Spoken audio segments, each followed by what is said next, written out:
do it. And we are live. Hello, everyone. This is My Two Cents. If you're watching this, you're probably a little surprised to hear I'm hosting a stream. And honestly, this was pretty impromptu, but I'll be honest, I've gotten as helpful as it's been to host the weekly COVID-19 update streams for the past couple weeks.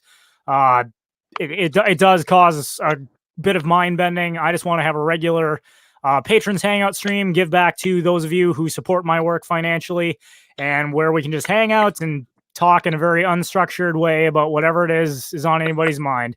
I'm joined right now by Mikhail, the stray cat, who is a very generous patron, and happy to have him here. We'll be keeping an eye on the chats. So if there's anything those watching want to talk about, by all means, nothing's off limits at this. Well, I'll take that. I shouldn't say nothing's off limits, but for the most part, I'll talk about anything. We're just here to hang out. So, Mikhail, go ahead and introduce yourself. Hey everyone, Mikhail the Stray Cat here in the house, and happy to be here alongside My Two Cents, and just enjoying a wonderful Sunday afternoon here in the great Lone Star State of Texas, and hope everyone's doing well with all of this Chinese Communist Party virus nonsense going on. Absolutely. So you're from Texas? Yes, that's correct. Okay, I take it you own a lot of firearms? I own a Taurus Papa Tango 247 Gen 1 45 caliber. That's the only firearm that I own, but my family has several. Okay. Awesome. I guess that's probably a stereotype that doesn't always turn out to be true, but I found of all the people I've met from Texas, I found as a general rule, among those people that love guns, people from Texas own the highest volume of guns. Oh yeah, a simple Google search will show you that. And of course, there's also the fact that the Soviet Union, when it was planning for potential confrontations with the United States, not a single plan by the Soviet Army to invade the U.S. mainland involved crossing the state line into Texas, specifically for that reason. Yes, there's a very good reason for that. Yeah, I'm sorry. I just find that amusing every time that people bring that up, because it's one of those things that a lot of people don't realize. Mm-hmm. There's absolutely no legitimate reason for citizens to own guns. It's dangerous, and they'll only ever harm each other. Yeah, but it seems that a world power recognized that the citizens' ability to defend themselves actually was a really big deal. Even the most heavily armed Soviet mechanized brigade had such highly projected losses that they didn't dare do it. Yeah, if I remember correctly, isn't the fact that private ownership of firearms one of the big reasons the Japanese during World War II never tried to invade the U.S. mainland? Yes, it is. Now, there is some dispute. There's an internet meme that goes around that says there was a Japanese general who said there's a gun behind every blade of grass in the United States. There is a great deal of dispute about whether or not that quote is genuine, but whether or not the quote itself is genuine, there's no denying that it was a major factor. Yeah, it's it kind of goes back to my own personal philosophy regarding firearms in general. There are three basic types of people. There are three groups of people when it comes to guns. You've got government, you've got criminals, and you've got law-abiding citizens. Two of those groups are always going to be able to get their hands on guns, and they're always going to have guns. There's only one that's in question. Take a wild guess which one it is. I was following you there for a second, but what were the three groups again? There are three groups of people when it comes to guns. There's government, criminals, and law-abiding citizens. Yes, and the only ones that are actually going to abide by the law are the law-abiding citizens. Therefore, only the government and the criminals will have guns. And Precisely. Since government is criminals anyways, you might as well just say only criminals will have guns. Government is just a criminal organization that calls itself something else. Mm-hmm. It's perhaps you might say the government is the most successful criminal organization because it's actually deceived most of the populace into believing it's not a criminal organization. Pretty much, yeah. It makes me think of there's an episode of South Park where Cartman disguises himself as a Hispanic professor, and is going to an inner city school to teach kids how to succeed in life. He goes and proceeds to teach them how to cheat on tests. And all the kids in the class are like, "What? I don't want to be called a cheater." And Cartman's like, "No, no, no. If you cheat and fail, you are a cheater. If you cheat and succeed, you are just savvy." And that always makes me think, well, that's basically what the government does. They act just like other criminals commit crimes and fail, get sent to jail, and they get called criminals. The government commits crimes and succeeds, therefore it just gets called savvy. That's actually a very good comparison. This is why it truly saddens me that so many so-called comedians of today don't understand comedy. You know, Oh yeah. The thing about comedy is that it's funny because there's at least some amount of truth in it. If Yeah, there's nothing is truly funny unless it's at least partially true. Yes. That's why I have heads up. Oh, go ahead, finish. We'll get to the comment. Finish what you were gonna say. Oh, I was just gonna say that's why people like, I don't know, Lily Singh, or like, I don't know, half of the people who call themselves comedians on TV today. No, you're not a comedian at all. Hey, Night Shift, what's up? Hey guys. Thanks for joining us, Night Shift. Absolutely. All right. First question that's come up in the chat here. I am having some mental issues with trying to make a single video for my channel. Can you help me solve this, my 2 cents? Well, I'm more than happy to help. I guess I would need to know a little more. What kind of YouTube channel are you creating? And when you say I'm having trouble making a single video, my advice as a YouTuber who's coming up on 3 years of making videos, when you are starting your YouTube channel, just make that first video. Understand that no matter what it is, it's not going to be very good, but that is how every YouTuber starts. They make that first video and it's not good. As you make more videos, you'll learn what works, what doesn't. You'll get better over time. And like when I look back on the first video I ever made, I say, wow, that was a total piece of crap.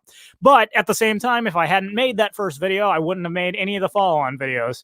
So if you can, I don't know, you want to put in the comments like what kind of video you're thinking of making, I can maybe give you some pointers, but my only advice is just do it.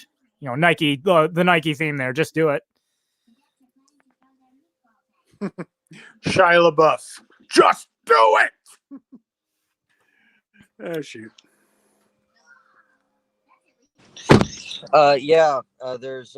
There's an old phrase, a journey of 1,000 miles starts with a single step. Yes, that is a Chinese proverb, if I'm not mistaken. It's in a lot of fortune cookies. Yes, it is.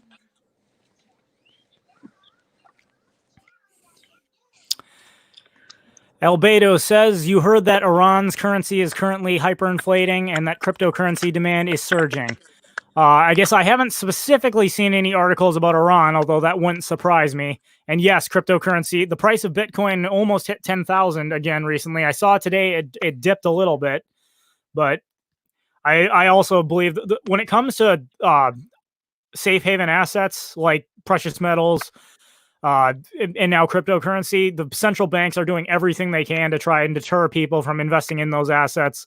I know that I read an article earlier this week put out by, I forget which financial firm it was, but it was called Why Gold is Not a Safe Haven. And it went through all these absurd reasons why you should not be investing in gold in a time of crisis. But, but what was awesome is that wouldn't you invest in precious metals? That's exactly. It was the arguments made were complete crap. All it did was like historically appeal. It looked at the price of gold over the past 200 years, and it's like, yeah, gold surges in times of crisis, but it goes back down when the economy recovers. And in the comments section were a ton of Austrian economists basically pointing out, just tearing the thing to shreds. So there was not a single supportive comment in the comments section, which I like to see. At least I know more people are getting economically literate. Yeah, exactly. Yeah, I mean that very claim makes absolutely no sense. Gold and silver and other precious metals, those are tangible, substantive things that are always in demand for one reason or another. Really, the only question is just how big is the demand at any given point in time, as far as I can tell. But I see absolutely no reason why you wouldn't want to invest in such things if you can. Mm-hmm. And I think also there's something worth talking about. And I'm thinking of I might make a video about this eventually, but about the fact that how in the prison system, cigarettes are used as money. And basically the fact that cigarettes have been selected as money, given the environment the prisoners are in, is proof positive that money is not a state invented concept, but rather it is a natural phenomena that will always arise when people are allowed some measure of voluntary interactions, and that the market will always select a commodity that is most useful in functioning as money. In the case of prisoners, cigarettes.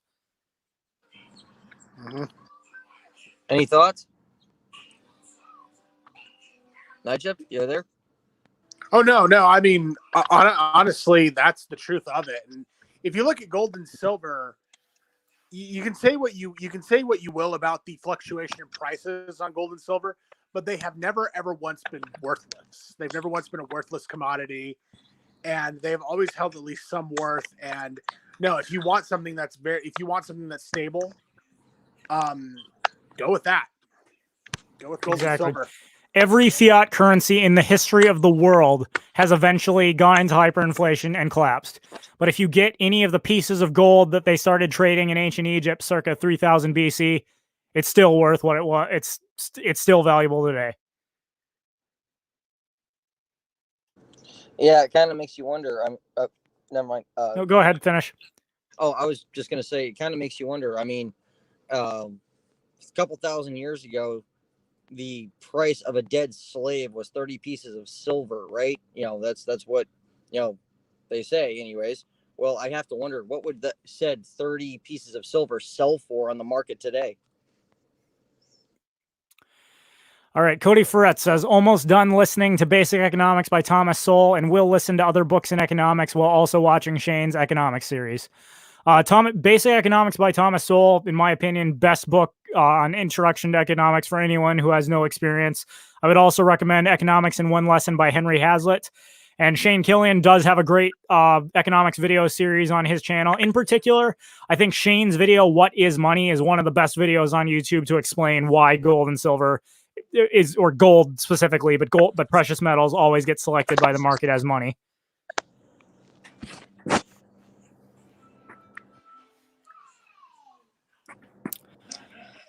Now, Crawdex asks a good question here. What makes fiat money valuable anyways? How are governments able to survive with such worthless monopolized currency? Good question. My answer is that the truth is they can't. If you look historically, most governments begin with real money, either gold and silver, or in the case of the United States, money that was backed by gold and silver. Over time, they... In the shadows, they sever the tie between the currency and gold and silver, or they debase the currency, as was the case back in the Roman Empire. And initially, the people are none the wiser, so they don't realize what's happened, so they go along with it. But sooner or later, they realize it's worthless, and the currency collapses. So what makes it valuable anyways? I think if a government literally just started with a fiat currency, like this is a new government that's just arisen, they just start printing money, it probably wouldn't catch on. It's only because successful governments start with a real money and then later cut the ties in the shadows that it's able to last for a while. Yeah.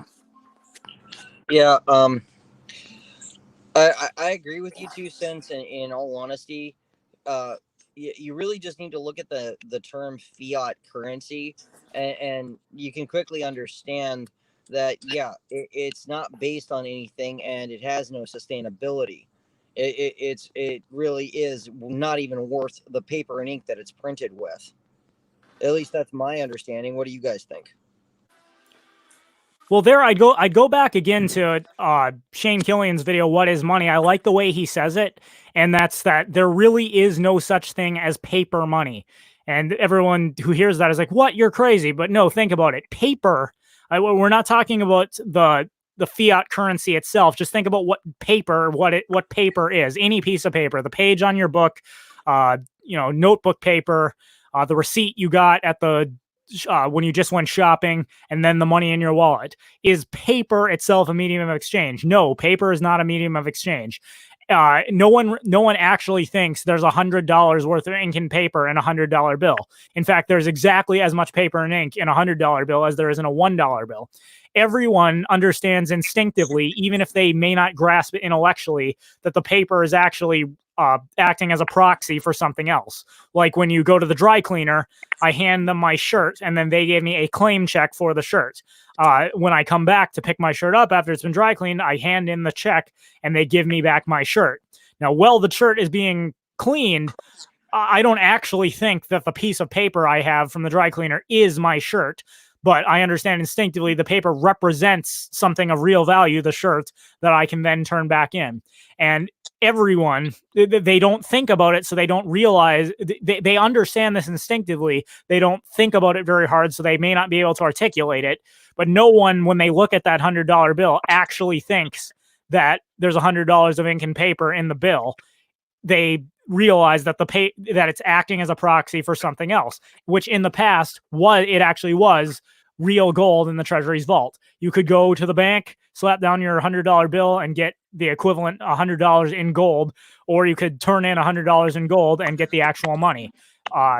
Basically, what the currency is backed by now is the full faith and credit of the U.S. government. So it's nothing but a set of numbers on a computer. The $100 that your $100 bill represents are 100 units on a computer that are effectively worthless. Yeah, and haven't they already been spent like 10,000 times over before you ever even see said piece of paper by now anyways? Absolutely. Mm-hmm.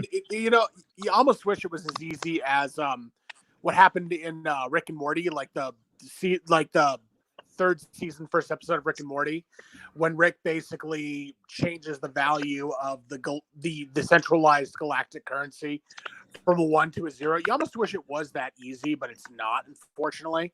And God, it's complete BS too, because the government ends up shutting down other currencies too. Like, have any of you ever heard of the Liberty Dollar? Heard of it, but not sure what it is. The Liberty Dollar, it was it was like 10 or 15 years ago.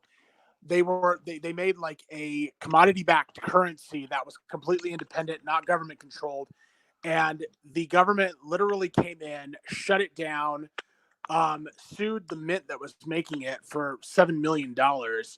And got rid of it. Basically, they got rid of it, even though it was completely legal. It was completely constitutional. And yeah, I mean, the government, somehow I'm less than they surprised. don't like competition.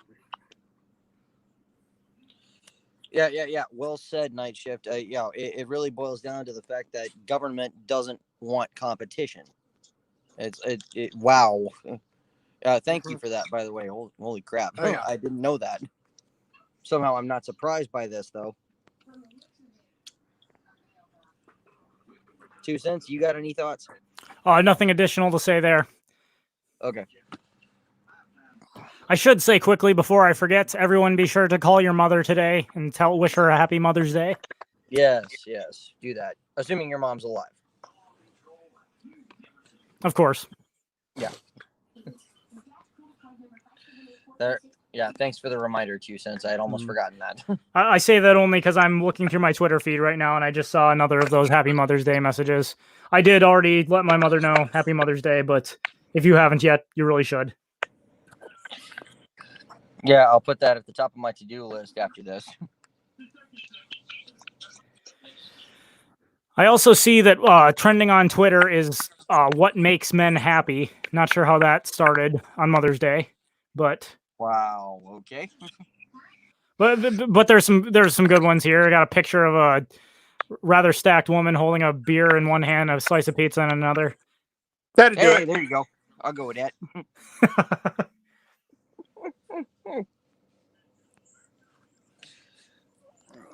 Bernie Sanders just tweeted out Happy Mother's Day to his wife. Okay, good for you, Bernie. I mean, you suck at most things, but I'll at least give you kudos for telling your wife Happy Mother's Day. Yeah, he might be a commie scumbag, but I'll give him that. Actually, he's actually married. Sure commie scumbag is an accurate description of Bernie, but that's beside the point. Mm-hmm. Bernie Sanders is married, Night Shift. Wow. I mean, he does own 3 homes, so I can understand why a woman might want to be married to him. Yeah. He can definitely with his congressional salary and all that extra property, he can definitely provide. I mean, not exactly consistent with what he teaches, but hey. Yeah. That's what government is all about, right? Selling one thing and doing another. Yeah. Convincing the poor that you're there to help them all the while robbing them to make yourself rich. Yep. Telling them their tax dollars are for the roads when really it's for a military-industrial complex and a welfare state that's basically killing the country and the world. Yeah, but don't worry. It's all for my greater good. Yeah. The official Pokemon Twitter account tweeted out a picture of Ash Ketchum's mom. It says, "Happy Mother's Day." Oh, is nice. it old school Ash Ketchum or is it like newer generation Ash Ketchum? Seriously, I'm pretty sure this is the newest generation, but she hasn't aged at all, and neither has Ash. Yeah, that comes as no surprise. Ash Ketchum has been a 10-year-old boy since 1998. Yeah, kind of like Tails from Sonic the Hedgehog, who's been, depending on exactly which mythos you go by, 10 or 8 since let's see, 1992, if I remember correctly. I'm not sure about the veracity of this, but I also see a tweet saying that Greta Thunberg is going on a hunger strike until Donald Trump is removed from office. That's hilarious. Prepare to starve, Greta. Have fun. Have fun with that. Let me know how it works out for you. Send me a postcard. Hilarious. God. I'm sorry. That's just too good. It is. It really is. So apparently Greta Thunberg believes she is the reincarnation of Mahatma Gandhi. Is that what happened here? I guess so. Greta Thunberg, like so many people out there, has a highly overinflated sense of self-importance. Oh, yeah. Clearly. Damn. And what gets me, she has no original ideas of her own. She was complete when someone actually asked her a question about exactly what she proposes to save the planet. She was completely stumped. The only thing that ever made the girl famous was sailing across the Atlantic in a sailboat that was probably built in a Chinese factory that produced tons of carbon emissions, so that she could gripe and whine before the UN about how they're not doing enough to combat climate change. But when asked what exactly she's proposing they do, she was entirely stumped. Had no idea. I don't know what you're supposed to do, but you're not doing enough of it. So, yeah. Yeah, didn't she have to send some sort of, like, I don't know, reception crew or something across the Atlantic in a plane twice for that little stunt?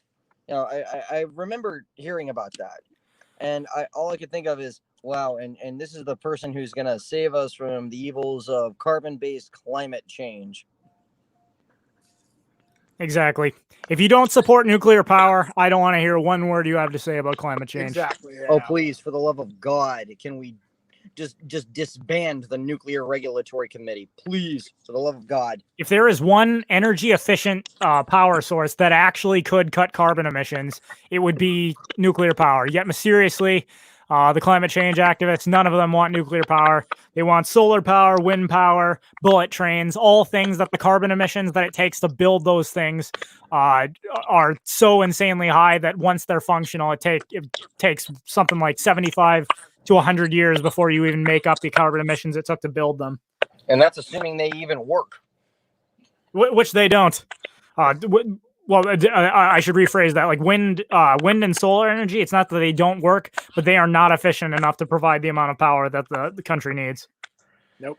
Even a tiny country like Denmark has poured money into that, and at best they're hoping to get to like 1/5 of their power coming from wind and tidal energy. And you know, Denmark is what, the size of Rhode Island as far as percentage population. Yeah. Good call, guys. Good call. Wow. It really makes you scratch your head at who's in charge of these ridiculous projects? Like seriously, who comes up with this nonsense? Well, what else is interesting is Have you ever seen like the mining that goes on for like lithium? You know how they have like lithium batteries. Have you ever seen like the pit mining that goes on there? The environmental damage there is enormous. Whereas, but it's so environmentally friendly. I know, right? But I mean, like the mining projects that go on are terrible. They're horrendous. And yet, like the tar sands mining and even a lot of the oil mining is like super duper clean. And it's like, really? Can you not get this through your heads? Which one is more environmentally sound? God. Yeah, it's why I really don't think any of these so-called environmentalists give a rat's ass about the environment at all. They don't care. It's ridiculous. Mm-hmm. No, the reason the government is against carbon emissions is they want to get rid of privately owned vehicles and institute entirely state-run public transportation so that they can know where you're going and when you're leaving at any given time. Yeah, and I'd be more than happy to tell them where they can shove that plan. Exactly.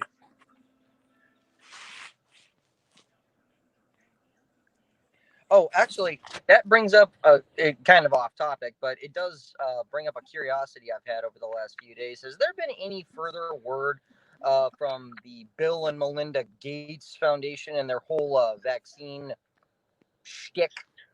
I haven't seen anything that mentions him in the news this past week. I know that if you want, the ID 2020 page has received virtually zero mainstream media attention, although it is available. All you have to do is Google ID 2020. You can find the organization. You can find what they're about, the digital health passport, worldwide vaccination program. You can see that it's funded by Bill and Melinda Gates. I know he was on TV several times a few weeks ago, but aside from that, I haven't heard anything new about it. But I do know that obviously they are one of the primary benefactors that are pouring money into the search for a coronavirus vaccine.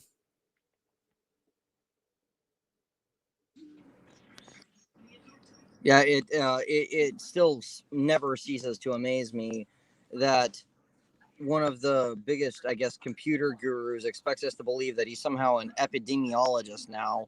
And don't worry, I totally am not going to put some kind of microchip into these vaccines I'm pushing so much of my money into.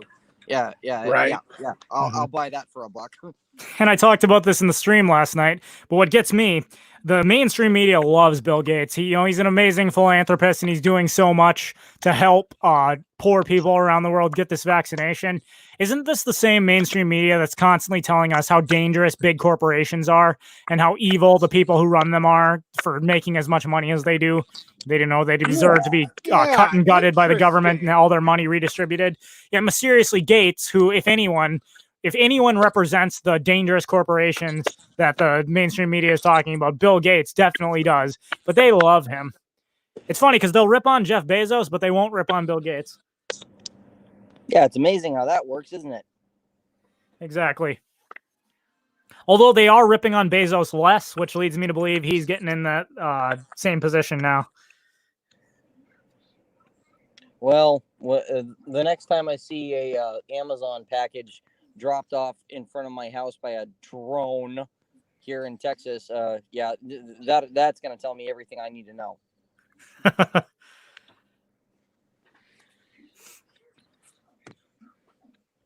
Just saying. Just of course. It out there. Cody Frett posts, they'd say we have everything, but we don't have anything. Remy from Reason TV. If you don't like this quote, then you just want people to die. What? Wow. Okay.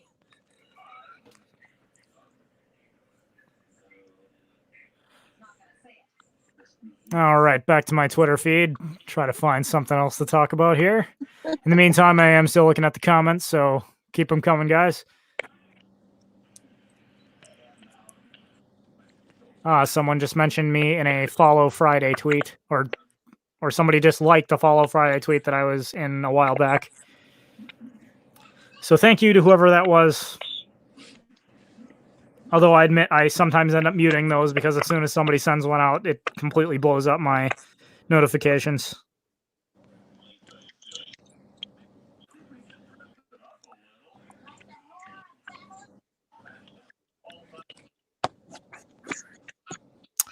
Dennis Prager smoking a cigar. Okay, good for him. Yep, good for him. I'm gonna say, for the record, I don't like to hate on PragerU as much as a lot of libertarians do. I think they had some good videos in their start, especially on issues of economics, but as of late, they've been putting out a lot of crap, so they're getting justly criticized. Yeah, I agree. And in all honesty, for a long time, I had a lot of respect for Dennis Prager, and back in the earlier days of PragerU, a lot of respect for them as well. But yeah, lately it's just kind of crap.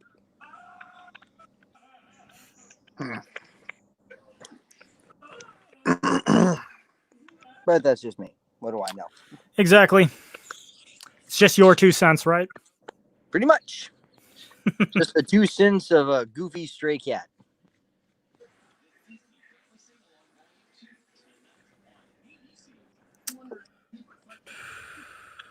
And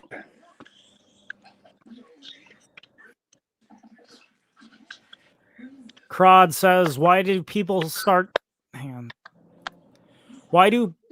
are starting to slam libertarianism more to think that this is the fault of it because libertarians support corporate fascism due to Corona? Oh, good God. Yes. Shane Killian made a video a couple weeks ago responding to someone who said this is the death of libertarianism. I thought he did quite well in tearing them apart.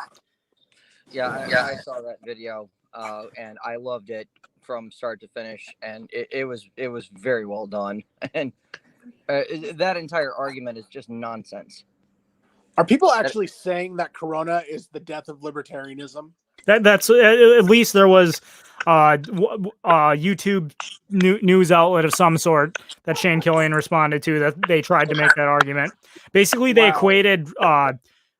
They kind of they made a video. It was like supposedly responding to libertarianism, but really they were responding to, I guess, George Bush era characterizations of libertarianism by Republicans. That's the best way I can put it. Again, it was someone else slamming libertarianism who clearly has no idea what it is. Right. Mm-hmm. And anytime somebody tells me libertarians are a right-wing group, shows me they don't really understand. They can't possibly understand libertarianism because libertarians reject the left-right dichotomy. There's the standard political spectrum, you're told you've got, leftism, left wing and right wing. For a libertarian, you've got statism and non-statism, and left and right wing are just different status disagreeing about what the government should do with its power. Libertarians reject that the government should have power at all, so they're not even on that spectrum. Now, it's fair to say, like you can say that someone like myself, I share many conservative values with people who would be considered on the political right. I just believe that I should propose them, not with force, but by proposing my fellow man. I think he'd be better off if he embraced certain values, and if he chooses not to, then he'll simply reap the consequences for his own bad decisions. Yeah, very well put. I'm also. I just wanted to read Albedo's comments, or at least respond to it. Yes, I just love when the free market or libertarians like us get blamed for what the government does. That's so nice. That's just so freaking nice. It's the cycle. Libertarians all the while are saying government is the problem. We're told no, capitalism is the problem. We need more government. More government comes along. As the libertarians predicted all along, things go to crap. And then the government's response is, this is the result of free market capitalism. We need more government. Yeah, it's asinine and backwards beyond belief. It makes no sense. I mean, I've said that I've actually had this discussion with a few people I know personally, and pretty much all of them write me off as some sort of kook or something, or whatever that's supposed to mean. Basically saying I'm just a crazy idiot. But it's like, no, I try to tell them, no, government is not the solution. Government is the problem. And it's like these people just don't stop and look. Okay, something happened. Government tried to step in and do something that the free market could and would have done all on its own and far better, as has been proven time and again. But no, mommy government has to step in, and then mommy government screws it all up, and then you turn around and you blame capitalism. It's ridiculous. It makes no sense. All right, here's a question I just found on Twitter that'll probably lead to some interesting conversation. What is the best movie / TV show to binge in the time of COVID shutdown? I vote Pawn Stars. Pawn Stars? All right, Yes. You're a fan? Oh gosh. You know, I would say Stranger Things, but that might just be me. All right. Personally, I'm dying for another season of The Witcher to come out because I tried that and I absolutely loved it. But I'm going to go with, if you haven't watched Vikings, I recommend that. It's on Hulu. Mm-hmm. I haven't watched Vikings, but Last Kingdom on Netflix, I enjoyed that. Mm-hmm. Actually, you know, I was going to bring this up in a future video, but a really good movie to kind of binge, and it's one of those Stephen King ones that's like 3 or 4 hours long. But I know but it's a good one. It's Stephen King's The Stand. It came out back in the 90s, and it's very appropriate for what's going on right now. The virus in the movie is very similar to COVID-19. However, the effects of the virus in that movie and COVID-19 are pretty much opposite to each other. So, like in the movie, the super flu, it has like a 99.4% kill rate, and it only leaves like 0.6% of the human population alive. Good God. Yeah, whereas COVID-19 literally has like a 99.4% non-infection rate or non-death rate. Yeah, basically towards like a 0.6 infection rate, not even a death rate, but like it's like the same concept, but the effects are reversed. I'm just gonna give a quick shout out to Captain Pipsqueak, who's joining us from Australia. I guess he couldn't make it into the stream, but he is here, so hello. Hi, Pipsqueak. That actually, what you just said, Night Shift, made me think. This weekend I watched. I heard about this through a friend, but apparently season 4, episode 21 of The Simpsons, which came out quite some time ago, is eerily emblematic of what's currently going on. In the episode, wasn't that back in the early 90s? Yes, it was back in the early 90s. But the plot of the episode begins. Homer orders some kind of machine from Japan. Juicer. Yeah, the juicer. The worker in the factory has some sort of flu. He coughs in the box. It shows up in Springfield, infecting Homer and like everyone in the city.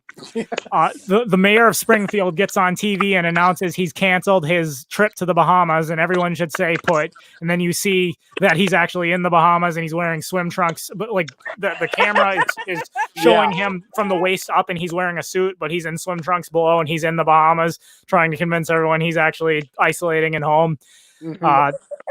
Which then all the people in Springfield then go to the doctor's office and are rioting, saying they need a cure. The doctor comes out and says there is no cure but bed rest. So somebody opens a truck and says, here's the cure. And instead, inside the truck is a container of killer bees. Well, which come out. No. Okay, so I just wanted to go into this.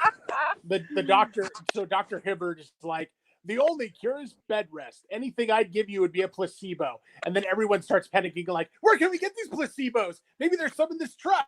And they open the truck and it's full of killer bees. Yes, and of course, then just recently the news about the Japanese hornet made it to the murder hornet. So it's like somehow back in the early 90s, the writers of The Simpsons predicted 2020. Well, they also predicted the Trump presidency a few times in that show, so I don't know. Maybe The Simpsons is prophetic or something like that. I guess so. We'll have to consult the writers. Although, yes, in another episode, I would say this is another. Go ahead, Nightshade. Well, in another episode of The Simpsons, it was the one about the cat burglar, or the person that was terrorizing town with cat burglary. It was the reporter Kent Brockman. He was talking about. So, without knowing exactly what the danger is, would you say that it's time for our viewers to crack each other's heads open and feast on the goo inside? Yes, I would, Kit. Well, without knowing exactly what the danger is, would you say it's time to panic? You can liken it so much to CNN News or any news outlet that's that's talking about the current outbreak. Wow. All I was gonna say, and night shift, that's actually pretty beautiful. But all I was gonna say is this is kind of a living example of how fact is often stranger than fiction. Reality is stranger than fiction, as they say.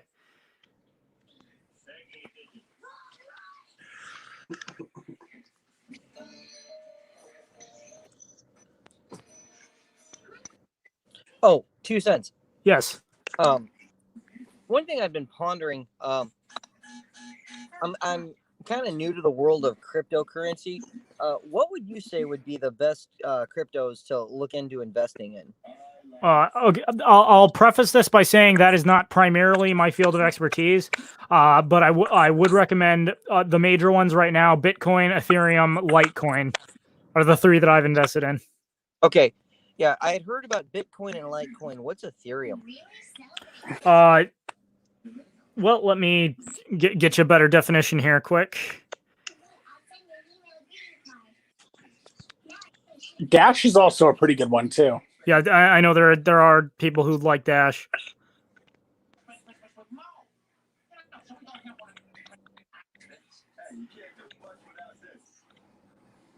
All right, so taking a look at CoinDesk here, which provides specific information about the various cryptocurrencies. Ethereum is... it said, before you can understand Ethereum, it helps first understand the internet. Today, our personal data, passwords, and financial information are all largely stored on other people's computers in clouds and servers owned by companies like Amazon, Facebook, and Google. Even this CoinDesk article is stored on a server controlled by a company that charges to hold their this data should it be called upon. The setup has a number of convenience. Well, this is a really long, drawn-out definition, so I'm not going to read the whole thing. But it goes into basically what differentiates Ethereum from, say, Bitcoin or other different cryptocurrencies. Again, it's really not the specifics of cryptocurrency. Really isn't my field of expertise. So Captain Pipsqueak, good comment there. He says, Pipsqueak says, if you're talking crypto, my suggestion is anything with an encrypted or a private ledger. And by that, he means that can't, obviously, then cryptocurrencies with a public ledger can be traced to you. Private ledgers makes it significantly more difficult. Okay, good to know. Mm-hmm.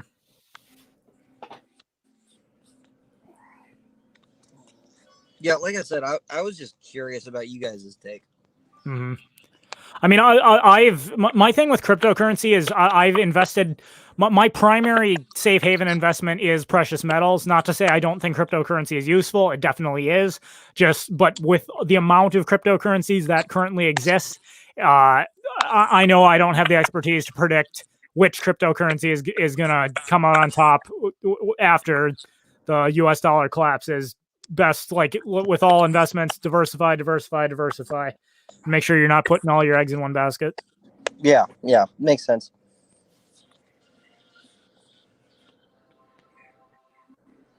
Night shift, you got anything? Not really anything to add to that. That was pretty complete right there. Okay. Whoa, looking at the clock, we already been going for 43 minutes. Doesn't feel like that long, but time flies when you're having the time of your life. Certainly does. Time flies when you're having fun.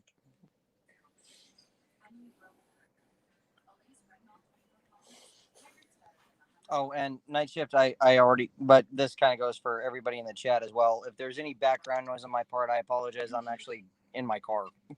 Okay. All right. Not a problem at all. Barack Obama has now tweeted out a picture of himself with his wife saying Happy Mother's Day. Again, I'll give you that one, Barack. Yep. Your politics suck, but hey, at least good on you for saying thank you to your wife. Yeah, there you go. Yeah, I'll give him that one. Yeah. Honestly, that reminds me though of this. It was this strip on the internet where Barack Obama's calling Vladimir Putin, and Barack Obama's like, "Hey Vlad," and Vladimir Putin is like, "Hey Barry, what's up?" And Barack Obama's like, "I need to have a talk to you man to man," and Putin's like, "Okay, put Michelle on the phone."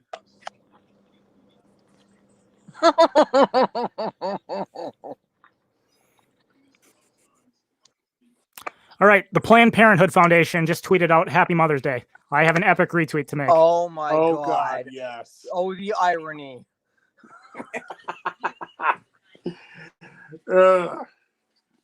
Yeah, so I'm just retweeting WTF.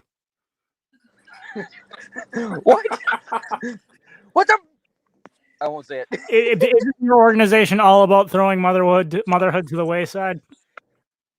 Yeah, exactly. Well, that amongst other things.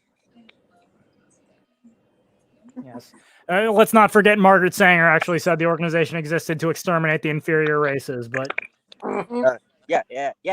Can we say eugenics? Yeah. Oh, the irony. Oh God.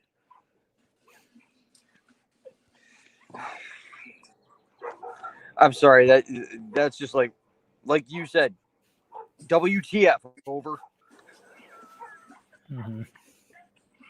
Maxim Magazine tweeted out 12 minutes ago an article called 5 Rules for Launching Your Own Successful Microbrewery. That sounds interesting. Let's see what they have to say. That does sound interesting. Microbrewery. Cool. All right. Rule number 1, have money to make money. Okay, that goes without saying. You need that upfront investment. Rule number 2, understand the market. Okay, also goes without saying. This applies to starting any business, not just a microbrewery. Rule number 3, know what you know. Rule number 4, own the atmosphere. Okay, that sounds like it might be specific to microbreweries. When we have a full tap room at Perfect Plain in Pensacola, I look around and ask myself, why do people come here? Other than the owner being so unbelievably amazing, that is. The beer is a huge part of it and something that can't be shortchanged. You have to commit to a great product and never selling your brand short with a bad product. But the atmosphere and vibe are just as important. How does the space feel? How is it different from the brewery or bar down the street? Just as much time needs to be invested answering that question as the recipe generation. And rule number 5, embrace your community. All right, not bad. Not bad. Right. Not that I plan on starting a solid. microbrewery anytime soon, but hey. It's one of those things where it's probably something I'll never do, but I sometimes think about it. Yeah, it'd be pretty cool to own my own bar. Yeah. Maybe someday I'll learn to be a bartender. That'd kind of be fun. Crod asks, what's a good way to attract more females to libertarianism? Ain't that the $1 million question, Crod? I've been trying to figure it out for a while. Same. I got nothing. Although I will say there are some great libertarian females out there. Oh, absolutely. Oh, yes. Just need more. Exactly.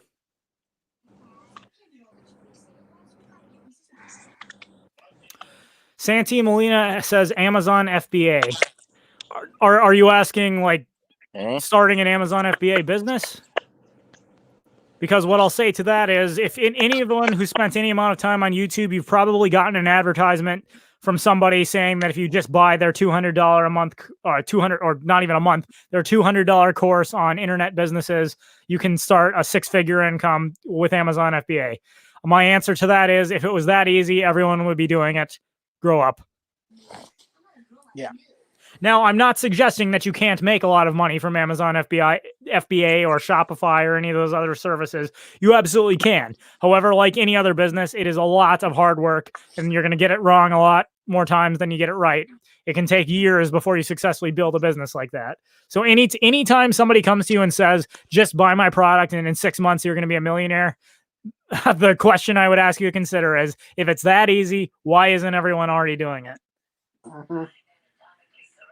Yeah. I would respond to a statement like that, well, with the following. Well, if it's that easy, then why aren't you a trillionaire and already have like an entire corporate boardroom of multi-billionaires working for you? Why are you here, wherever you are talking to me? Mm-hmm. Just saying, it seems like, you know, something to be highly skeptical of right on the face of it. Well, if it seems like it's too good to be true, more than likely it is, unfortunately. Mm-hmm. Yeah, that's not a bad way of putting it. Night shift. If something seems too good to be true, there's a good chance it probably is. Mm-hmm.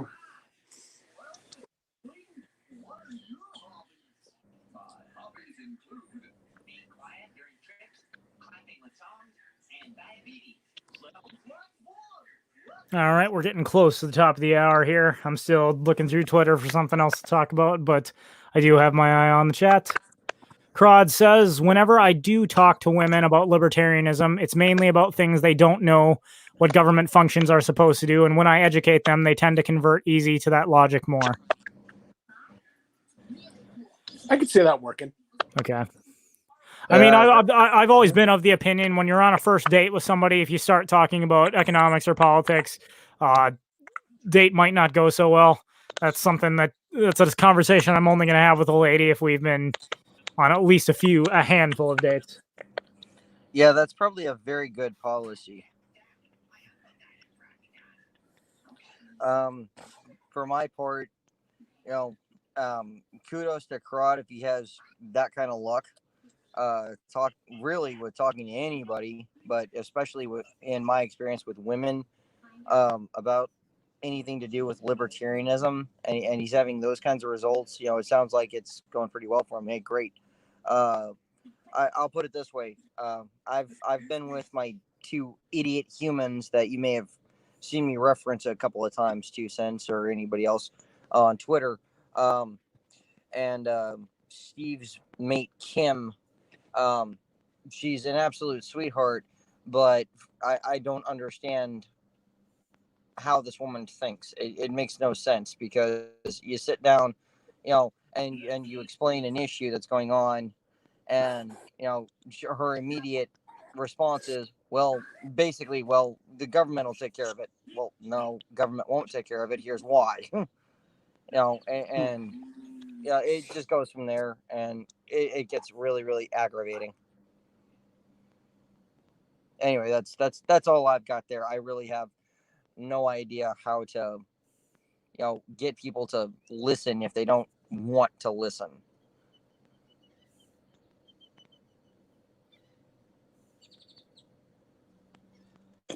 I'll be back in a second. All right, no problem. I'm sorry, am I boring you guys? My bad. Oh, not at all, not at all. We are getting close to the top of the hour either. So, and hey, we can keep going if we have something more to talk about. But like I said, this is not a structured stream. We're just hanging out. Yay for Hangouts.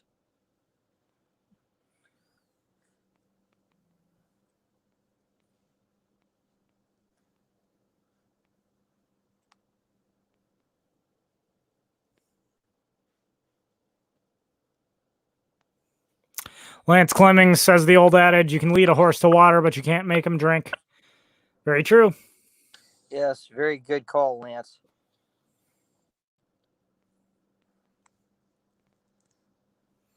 Here's a tweet. Melania Trump. On this Mother's Day, let's recognize all the mothers, grandmothers, and motherly figures for their wisdom, love, and commitment to their children and families. Take time to thank a mother and let her know how much you appreciate her. Happy Mother's Day. Thank you very much, First Lady. Excellent tweets. Yeah, I will definitely grant her that. Yeah, but that's actually a pretty nice thing for her to say.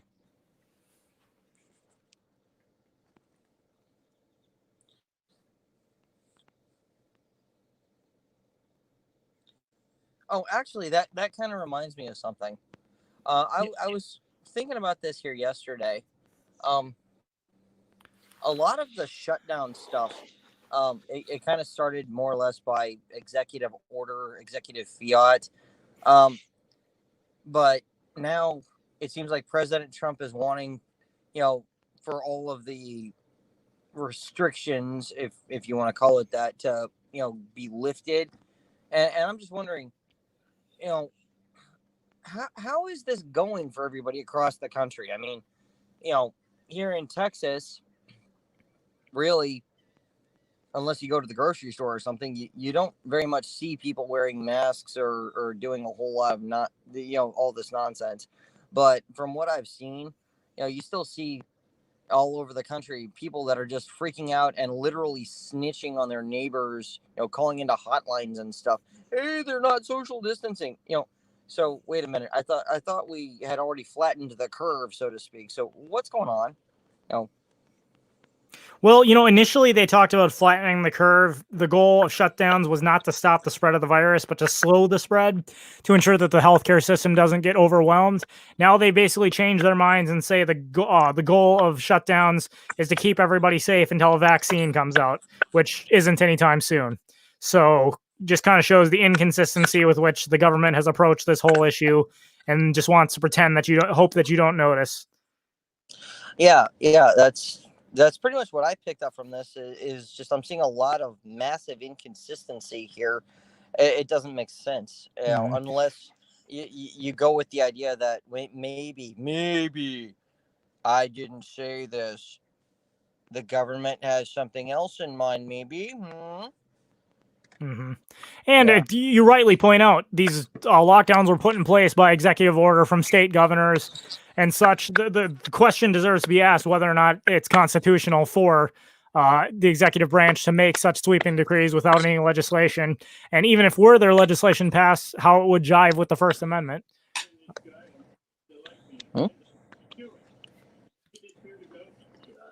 I'm back. But of course, as Lysander Spooner said, the Constitution either allows for the form of government that we have had, or it was powerless to prevent it. Either way, it is not fit to exist. Yeah. Nate did an excellent show regarding Lysander Spooner. I really got a kick out of it. Mm-hmm. Anyway, it's just something that kind of confused me because it's just so inconsistent if you really look at it. Oh, absolutely.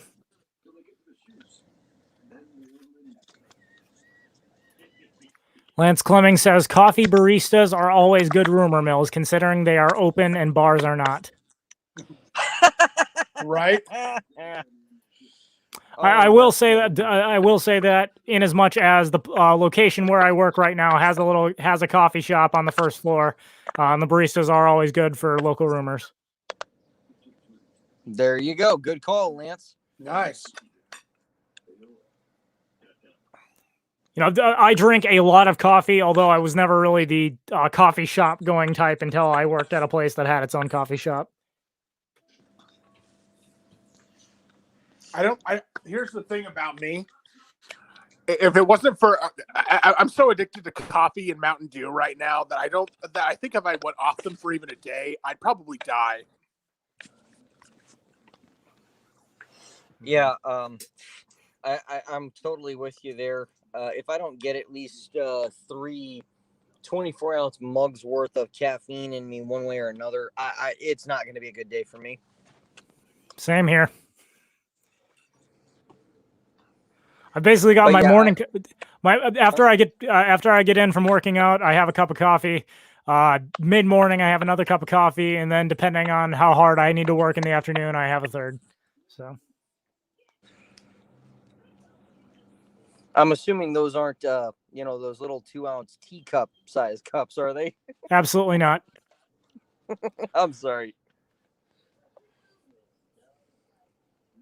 I'm not really sure. The mugs I use, I haven't really measured to see exactly how much they hold, but they definitely aren't teacups.